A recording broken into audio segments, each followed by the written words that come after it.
to Avalanche. The Fat Controller had left Boko in charge of the branch line while Edward went to the works to be mended.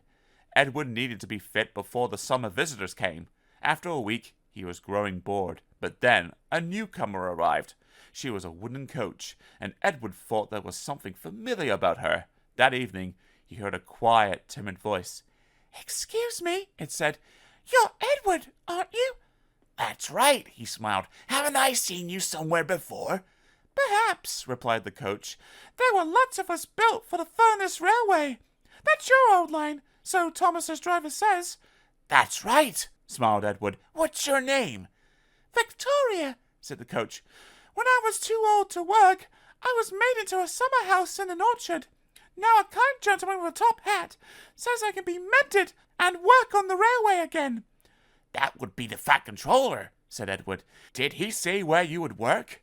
"There would be plenty of you to do on my line," said Edward hopefully. Victoria hesitated.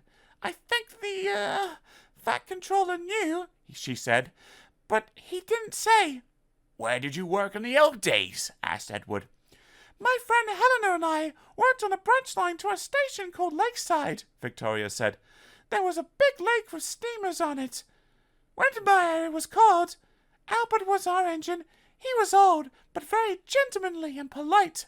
She broke off, chuckling. "Except once," Victoria explained. "It was winter and very cold. Even the lake was beginning to freeze over, and that didn't happen often." "I don't suppose you had many passengers off the steamer then," put in Edward. "You'd be surprised," Victoria said. "For some, it was the easiest way of getting from the town to the other side of the lake. Anyhow, on this winter's day, the snow wasn't too bad at the junction, so we were all right when we set out.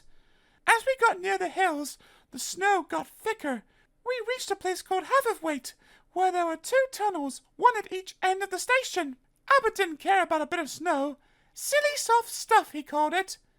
"Thomas used to say that too," smiled Edward. "The steamer was late that day. Ice in the water, they said, and that made us late too. Albert was hurrying, because when people got off the steamer, they had to catch other trains at our junction." Victoria paused. She chuckled to herself before she went on. "Albert had been boasting about how good he was with the snow. Well, we soon got back to Heavenweight, and Albert stopped with his buffers right at the mouth of the tunnel. The guard's whistle sounded. Albert didn't waste any time. He set off with a tremendous blast of steam, but the steam blew an enormous lump of snow off the tunnel mouth. It poured down and landed with a whoop on his cab. Albert's driver quickly put on the brakes. The train stopped, and then a lot more snow came down on Helena and me. She was almost completely buried, and half of me was too. Albert couldn't move an inch. He wanted to, but he didn't dare, in case he brought more snow down. The passengers weren't hurt, but it was the next morning before the men dug us out. I've never been so cold. Albert never boasted about snow again, though." "I wonder why," chuckled Edward.